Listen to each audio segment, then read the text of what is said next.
வாழும் நாட்டிலும் எனது இங்கே பேச்சுவிடங்களும் உமக்கு சித்தமுறைகளாகவும் உமக்கு ஏற்றவர்களாகவும் இருக்கிறதாக என்னை வழி நடத்துவோம்.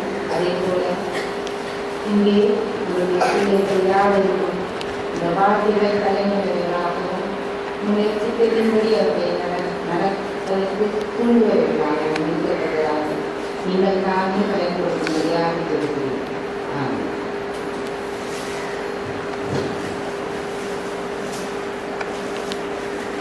இன்று எங்களது சிந்தனைக்கு கொடுக்கப்பட்ட தலைப்பு தீமைகள் மத்தியில் நாம் அணுகுமுறை. முதலாவதாக நாங்கள் தீமைகள் என்றால் என்ன என்று நாங்கள் பார்த்தோம்னால், தீமைகள் என்றால் கர்த்தருடைய சித்தத்துக்கு விரோதமான காரியங்கள், விரோதமான சிந்தனைகள் யாவும் தீமைகள், பாவங்களாகும்.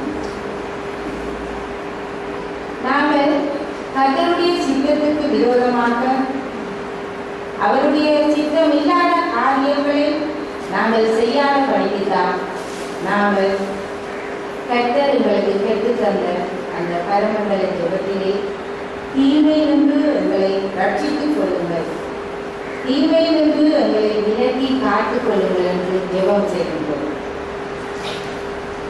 அடுத்ததாக தீயவர்கள், துன்மார்கள் என்றால் பாவம் நிறைந்தவர்கள், பாவம் செய்தவர்கள், பாவம் செய்ய தூண்டியவர்கள் என்று சொல்லி வேதாகமத்திலே கூறப்படுகிறது. அப்படிப்பட்டவர்களிடம் இருந்து நாம் நம்மை விலக்கி காத்துக்கொள்ள வேண்டும் என்றுதான் சங்கீதம் 1ஆம் அதிகாரம் 1ஆம் வசனத்திலிருந்து கூறப்படுகிறது. தொன்மை அந்த துன்மார்க்க தீயவர்களிடம் இருந்து விலக்கி காத்துக்கொள்ளும்படி ஆண்டவர் சொல்லுகின்றார். ஆனால் அந்த துன்மார்க்கரை, அந்த தீயவர்களை அவர் ஆண்டவர் மிகவும் நேசிக்கின்றார். மனதுருக்கம் உள்ளவராக, மன்னிப்பு தன்மை உள்ளவராக அவர்களை மனம் திரும்பும்படி அழைக்கின்றார். ஏசாயா 55ஆம் அதிகாரம் 7ஆம் வசனத்திலே நாங்கள் இதை காணலாம். நாம் ஏன் இந்த தீய காரியங்களை செய்கிறோம் என்று பார்க்கிறோமானால், மனிதனாகிய நமக்கே உள்ள இச்சைதான் இதற்கு காரணம். இந்த பாவங்களை எல்லாம் செய்ய தூண்டுவது மனிதனுடைய இச்சை, அவா, ஆசை. நாங்கள் ஆதியாகமம் 2ஆம் அதிகாரம் 14ஆம் வசனத்தை நாங்கள் பார்த்தோமேயானால், ஆனாலும் நன்மை தீமை அறியத்தக்க விருட்சத்தில் கனியை புசிக்க வேண்டாம், அதை நீ புசிக்கும் நாளில் சாகவே சாவாய் என்று கட்டளையிட்டார் என்று ஆதாமுக்கு ஆண்டவர் தனது சித்தமில்லாத காரியத்தை நீ அதை செய்ய வேண்டாம் என்று சொல்லி அவனுக்கு கட்டளையிட்டார். ஆனால் 3ஆம் அதிகாரம் 6ஆம் வசனத்தை பார்த்தோமேயானால், அந்த விருட்சம் புசிப்புக்கு நல்லது, பார்வைக்கு இன்பம், புத்தியை தெளிவிக்கிறதற்கு இச்சிக்கப்படத்தக்க விருட்சமாயிருக்கிறது என்று கண்டு அதன் கனியை பறித்து புசித்து தன் புருஷனுக்கும் கொடுத்தால் அவனும் புசித்தான் என்று கூறப்படுகிறது. ஆகவே இந்த பாவத்தை, இந்த முதலாவது பாவத்தை முதலாவது மனிதன் செய்வதற்கான காரணம் அந்த கண்களில் இருக்கின்ற இச்சை. அதாவது பார்வைக்கு இன்பமான இந்த பழமும் புசிப்பதற்கு நல்லது இந்த நாவின் இச்சை புசிப்பதற்கு ருசியாக இருக்கும் என்று நினைத்து அந்த இச்சையினால் அவர்கள் முதலாவது பாவத்தை அந்த முதலாவது மனிதன் செய்கின்றான். இதே போல நாங்கள் எங்களுடைய இச்சைகளை நாங்கள் அடக்கி வைப்பதற்கு, இச்சைகளை அடக்க முடியாமல் நாங்கள் மீண்டும் மீண்டுமாக பாவம் செய்வதற்கு எங்களுடைய சரீரம் காரணமாயிருக்கிறது என்று பார்க்கலாம். ரோமர் 6ஆம் அதிகாரம்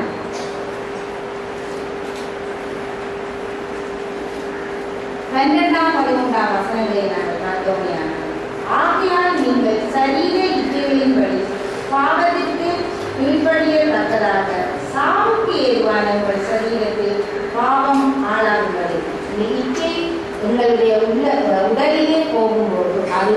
சாவுக்கு ஏதுவான ஒன்றாக மாறுகின்றது. இச்சைதான் பாவத்தின் தலைவனாக இருக்கின்றது. எங்களுடைய ஒவ்வொரு சரீரத்தையும் சாத்தான் மிகவும் கவனமாக அந்த இச்சைகளின் ஊடாக பாவம் செய்ய தூண்டுகின்றான். ஆறாமை அவன் ஏவாளை தூண்டினதுக்கு காரணம் ஏவாளின் இச்சைதான் காரணம். அதே போல எங்களுடைய சரீர இச்சைகளினாலே அந்த பாவத்தை செய்து அந்த விளைவான அந்த மரணத்துக்கு நாங்கள் செல்கின்றோம். நீங்கள் உங்கள் அவயவங்களை நீதியின் ஆயுதங்களாக பாவத்திற்கு ஒப்புக்கொடாமல் உங்களை மறிக்கொள்வது கிடைத்துள்ளவர்களாக தேவனுக்கு ஒப்புக் கொடுத்து உங்கள் அவயவங்களை நீதிக்குரிய ஆயுதங்களாக தேவனுக்கு ஒப்புக்கொடுங்கள்.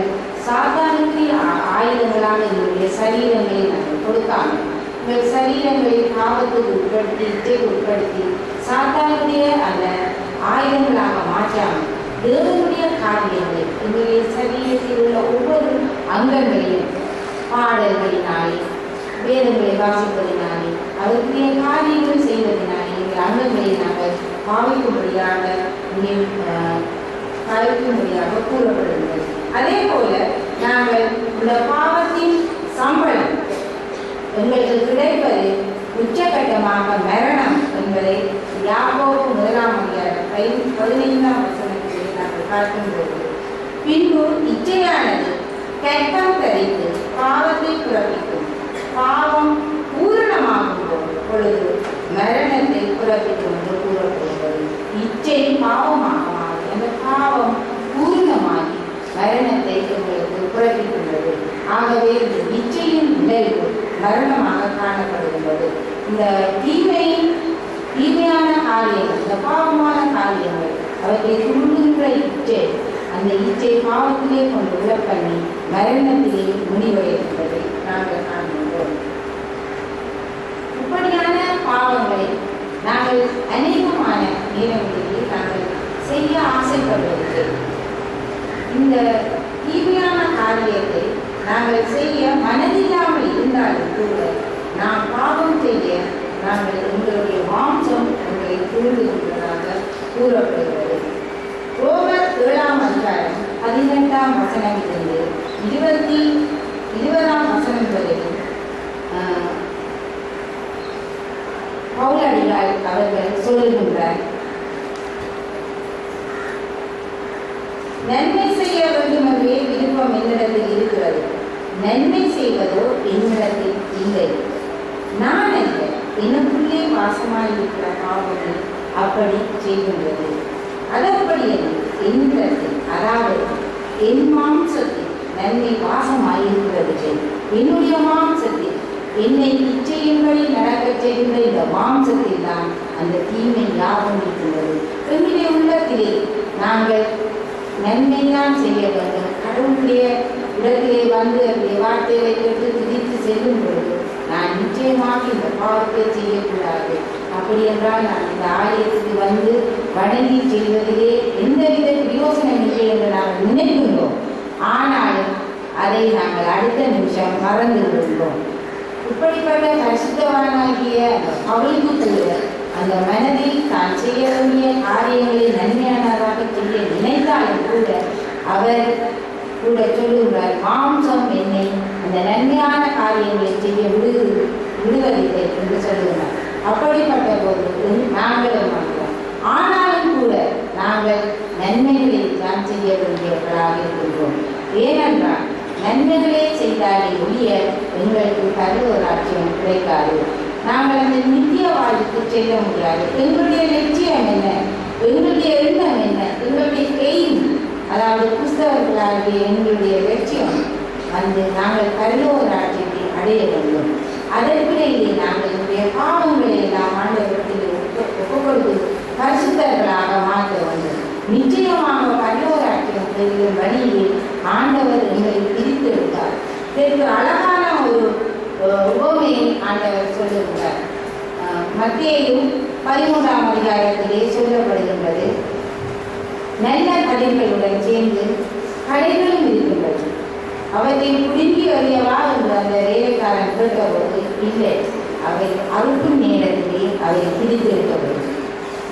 நல்ல கதிர்கள் ஒன்றாக சேர்க்கப்படும், மற்றவைகள் எல்லாம் சேர்ந்து சுட்டரிக்கப்படும் என்று சொல்வதை நாங்கள் காண்கின்றோம். பரலோக ராஜ்யத்தின் வாசலிலே நாங்கள் செல்லுகின்ற போது ஆண்டவர் என்னை பிடித்தெடுப்பார். இது நல்ல கதிர்களா அல்லது கலைகளா என்று நாங்கள் நல்ல கதிர்களாக இருப்போமே, ஆனால் நாங்கள் பரலோக ராஜ்யத்துக்கு செல்லக்கூடியவர்களாக இருக்கின்றோம். அப்படி இல்லை, நாங்கள் தீயவர்களாக இருந்தால் நாங்கள் சுத்தரிக்கப்படுவதற்காக தீயிலே போடப்படுவோம். இதே போலத்தான் நாங்கள் என்னுடைய பாவங்களை நாங்கள் கொஞ்சமாக செய்கின்றோம். சிறிதாகத்தானே நான் பாவம் செய்தேன் என்றது. நாங்கள் ஒரு பாவம் செய்தாலும் பாவிகள் தான், எங்களுடைய பேர் பாவிகள் தான். அதற்கு தான் அந்த புனிதமாவினுடைய அந்த ஓமையை ஆண்டவர் கூறுகின்றார். ஒரு பெரிய பானையினுடைய மாவை கொட்டி அதை குளிப்பதற்காக ஒரு சிறிய புனித மாவை போடுகிறார்கள். அந்த மா முழுவதும் இந்த சிறிதளவான அந்த புனித மாவினால் குளிப்பாக மாறுகின்றது. அதே போல எங்களுடைய வாழ்க்கையிலே சிறிய பாவங்கள் தான் செய்தாலும் எங்களுடைய பேர் பாவிகளாகத்தான் இருக்க போகிறோம். ஆகவே எங்களுடைய உள்ளங்களையும் சரீரத்தையும் நாங்கள் முழுமையாக சுத்தப்படுத்தி ஆண்டவருடைய பரலோக ராஜ்யத்திலே நாங்கள் சேரத்தக்கவர்களாக உங்களை நாங்கள் மாற்ற வேண்டும்.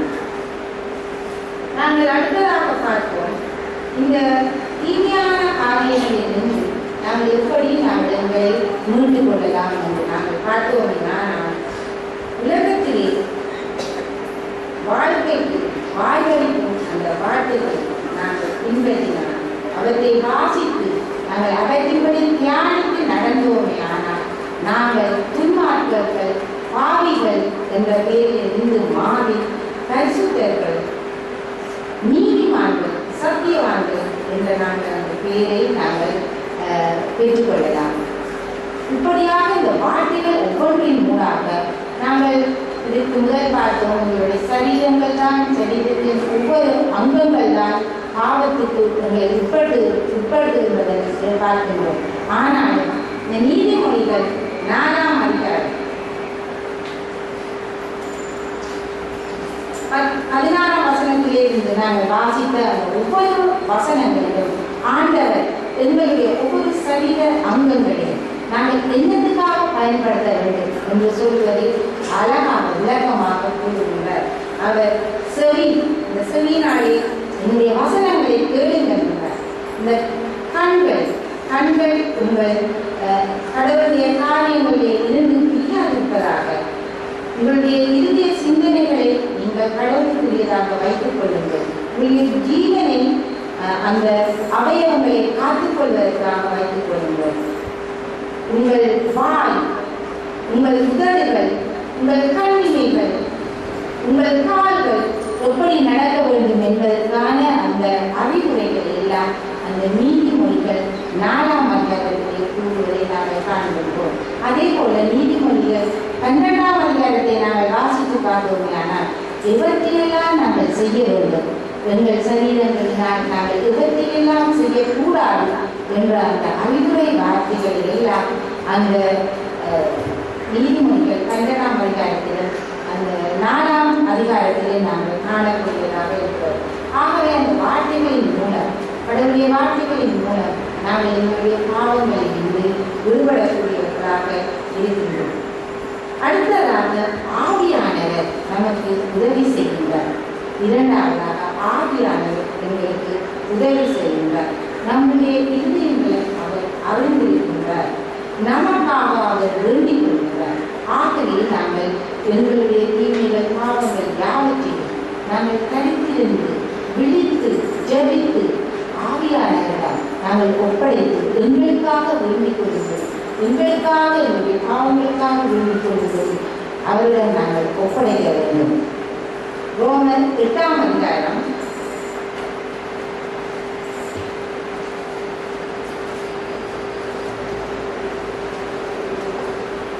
26-27 வசனங்களை நாங்கள் பார்க்கும்போது, அந்தபடியே ஆவியானவரும் நமது பலவீனங்களில் நமக்கு உதவி செய்கிறார்.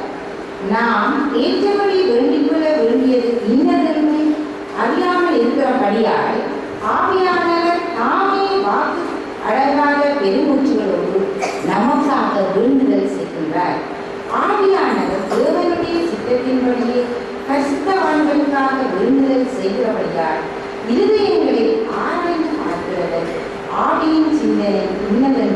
அறிந்தவராய் இருக்கின்றார் என்று இங்கே கூறப்படுகிறதை காண்கிறோம்.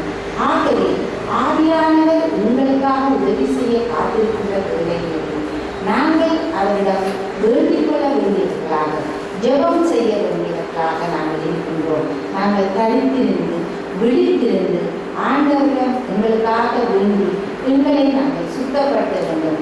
அவர் எங்களுக்கு உதவி செய்வார், அவர் எங்களுக்காக வேண்டிக் கொள்வார் என்பதை நாங்கள் இந்த வசனங்கள் கூடாக அறியக்கூடியதாக இருக்கின்றது. ஆகவே முதலாவதாக நாங்கள் வார்த்தைகளினால் எங்களை சுத்தப்படுத்தி எங்களுடைய இச்சைகளை நாங்கள் எடுத்துக்கொள்ளலாம். இரண்டாவதாக ஆவியானவருடைய அந்த உதவியின் மூலமாக அவரிடம் தரித்திருந்து ஜெபித்து எங்களுக்காக அவரிடம் வேண்டிக் கொண்டு எங்களுடைய இச்சைகளை அவருடைய பாதத்திலே நாங்கள் ஒப்படைக்க வேண்டியவர்களாக இருக்கின்றோம்.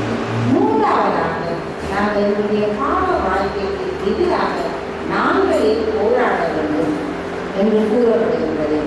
அதாவது எபேசியர் 6ஆம் அதிகாரம் 10ஆம் வசனத்திலே இருந்து கூறப்படுகிறதை நாங்கள் பார்க்கின்றோம். கடைசியாக என் சகோதரரே, கர்த்தரிலும் அவருடைய சத்துவத்தின் வல்லமையிலும் பலப்படுங்கள்.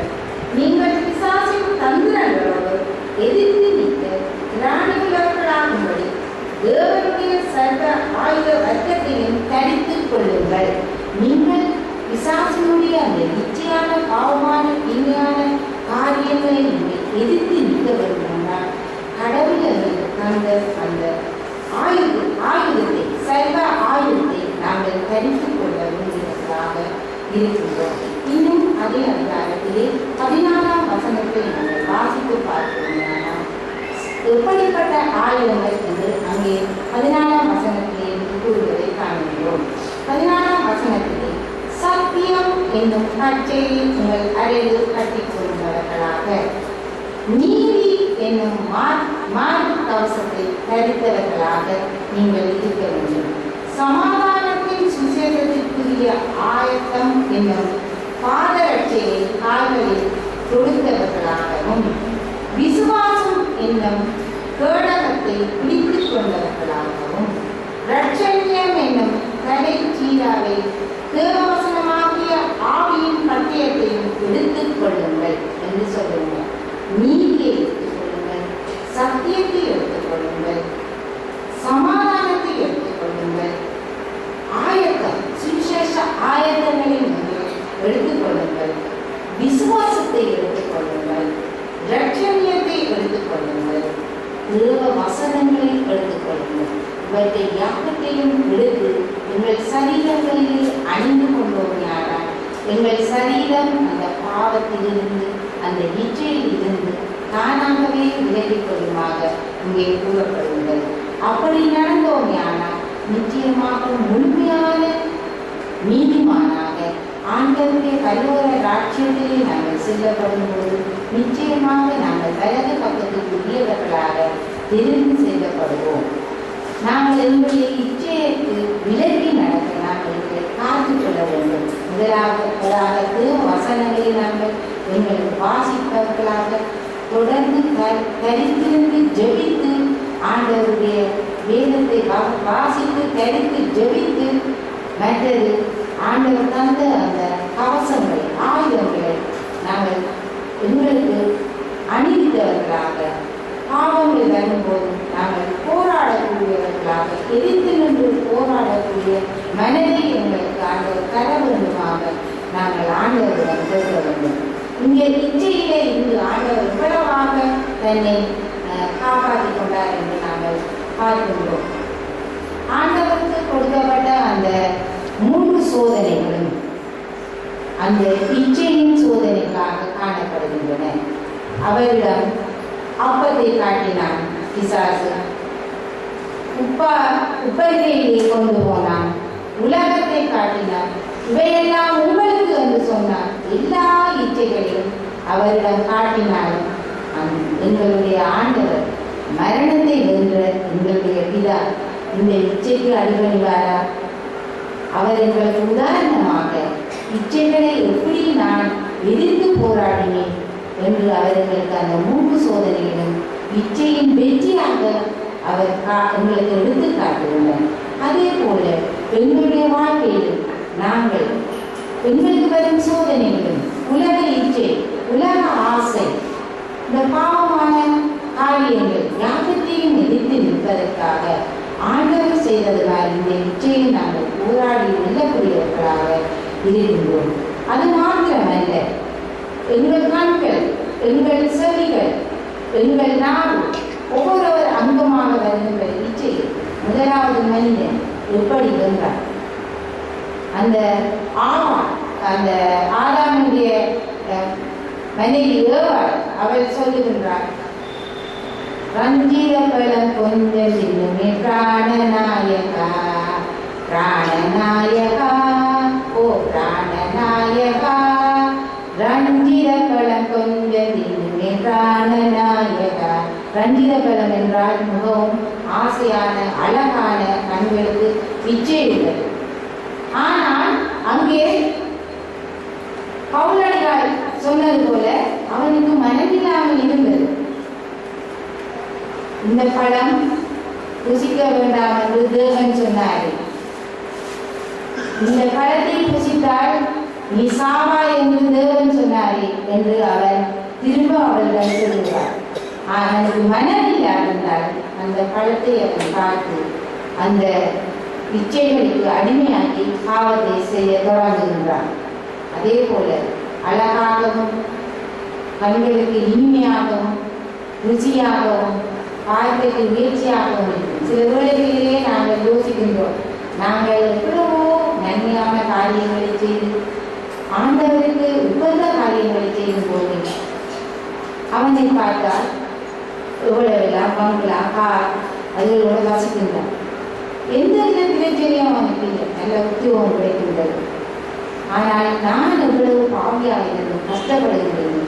ஆண்டவர் சொன்ன அந்த சித்தமுள்ள காரியங்கள் யாவற்றையும் செய்து நான் என்னால் செய்ய முடியாமல் செய்தும் கூட நான் அவற்றை அந்த உலக காரியங்களில் எனக்கு நன்மை கிடைக்கிறது. அப்படி நாங்கள் மனதிலே நாங்கள் நினைத்தோம். ஆனால் இந்த காரியம் நாங்கள் பல்லவர் ராட்சியத்தின் வாசலில் நாங்கள் தெரிந்துபட்டு நாங்கள் உலகத்தில் எங்களுக்கு அந்த ஆசையான காரியங்கள் கிடைக்காவிட்டாலும் பல்லவர் ராட்சியத்திலே மற்றவர்களை விட உயர்ந்த ஸ்தானத்திலே ஆண்டவருடைய வலது பாதத்திலே நாங்கள் வீட்டிருப்போம் என்பதை நாங்கள் ஒருபோதும் மறக்கக்கூடாது. நாங்கள் சுத்தரிக்கப்படாமல் உயர்ந்தவர்கள் நாங்கள் உலகத்தில் வாழ்ந்த மற்றவர்கள் வாழ்ந்த உலகத்தில் எல்லாரும் வாழ்ந்த அந்த வாழ்க்கையை விட மிகவும் பெரிய உயர்ந்த இடத்திலே ஆண்டவருடைய வலது பாதத்திலே நான் வீட்டிருக்கிறேன் என்ற அந்த உண்மையை நாங்கள் எங்களுடைய மனதிலே வைத்து தொடர்ந்தும் ஆண்டவருடைய பாதத்திலேயே நாங்கள் நீதிமன்றங்களாக வாழ பழகிக்கொள்ள வேண்டும். ஜெபம் செய்வோம். இரக்கமுள்ள ஆண்டவரே சுவாமி, ஆண்டவரே நாங்கள் மனிதர்களாக